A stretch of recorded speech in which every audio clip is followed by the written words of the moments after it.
Video देखने वाले हम कक्षा 9वीं के जो है रिवीजन टेस्ट विज्ञान का जो है आंसर की किस प्रकार से आपका प्रश्न है और क्या कहते हैं इसके सही आंसर।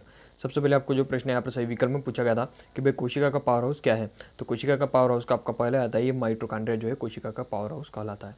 दूसरा आपको था निम्नलिखित में जो कौन सा रासायनिक परिवर्तन है, ठीक है, तो यहाँ पर जो आपका दूध से दही बनना है ये एक रासायनिक क्रिया के अंतर्गत आता है, तो इसलिए आपका यहाँ पर दूसरा सही हो जाएगा। अगला आपका कार्य करने की क्षमता को क्या कहते हैं, तो दोस्तों कार्य करने की क्षमता को जो कहते हैं उसे कहा जाता है ऊर्जा। ठीक है, अगला आपका त्वरण का एसआई मात्रक आपको पूछा है, तो त्वरण का एसआई मात्रक कितना क्या होता है दोस्तों, मीटर सेकंड। ठीक है, लेकिन यहाँ पर देखिए हमें कहीं पर मीटर सेकंड नहीं दिया है, लेकिन हमें दिया है मीटर सेकंड -2। जब हम इस मीटर सेकंड को ऊपर लेके जाएंगे तो ये कन्वर्ट हो जाएगा आपका -2 में, तो यहाँ पर आपका जो है यहाँ पर तीसरा वाला यहाँ पर सही लग जाएगा।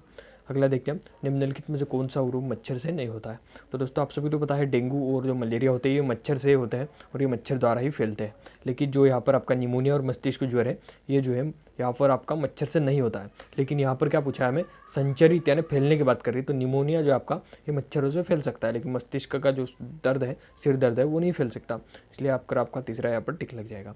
अगला आपका सोडियम का संकेत लिखिए, तो सोडियम का संकेत क्या होता है दोस्तों, आपका Na होता है। ठीक है, अगला आपका कि के द्वारा कोशिकाएं के जो में द्वार कोशिकाएं होती है, तो दोस्तों जो आपकी पत्तियां होती है, पत्तियों में जो छोटे छोटे छिद्र होते हैं जिसे हम कहते हैं रंध्र, तो रंध्र के अंदर जो होती है ये द्वार कोशिकाएं होती है, इसलिए यहाँ पर आपका रंध्र बिल्कुल सही आंसर लग जाएगा।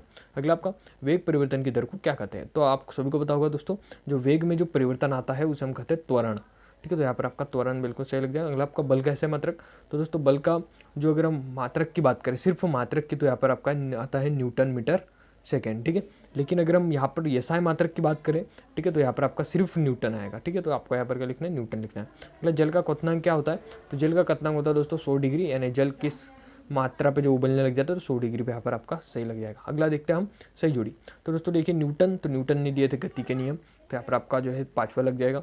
उसके बाद में कोशिका भित्ति, तो दोस्तों कोशिका भित्ति जो पादप कोशिकाओं में पाई जाती है, तो यहाँ पर पादप कोशिका लग जाएगा। अगला प्रकाश संश्लेषण, तो ये जो पत्तियों के हरितलवक में होता है इसलिए आपका हरितलवक लग जाएगा।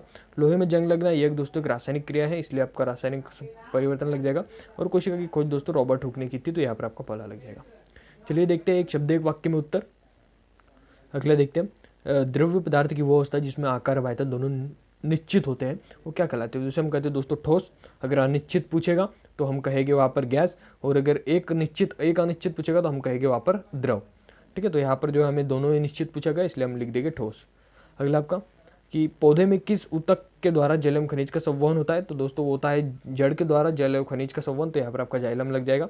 अगला आपका सदिश राशियाँ किसे कहते हैं, तो दोस्तों सदिश वे भौतिक राशि होती है जिसमें जो है दिशा तो निश्चित रहेगी क्योंकि वो सही दिशा में होती है, और वहाँ पे जो उसकी मात्रा दोनों ही निश्चित रहेगी, तो उसे हम कहते हैं सदिश राशि। और इसका जो एक उदाहरण आपको लिख देना है यहाँ पे संवेग, तो आपका कोई अंक नहीं काट पाएगा। अगला आपका संवेग क्या है, तो दोस्तों संवेग क्या है, किसी वस्तु के द्रव्यमान और वेग के जो गुणनफल होता है उसे हम कहते हैं संवेग। ठीक है, अगला आपका प्रोटीन का संश्लेषण कोशिका में कहाँ होता है, तो दोस्तों जो राइबोसोम होता है उसमें प्रोटीन का संश्लेषण होता है। ठीक है दोस्तों, तो आज की वीडियो में इतना ही।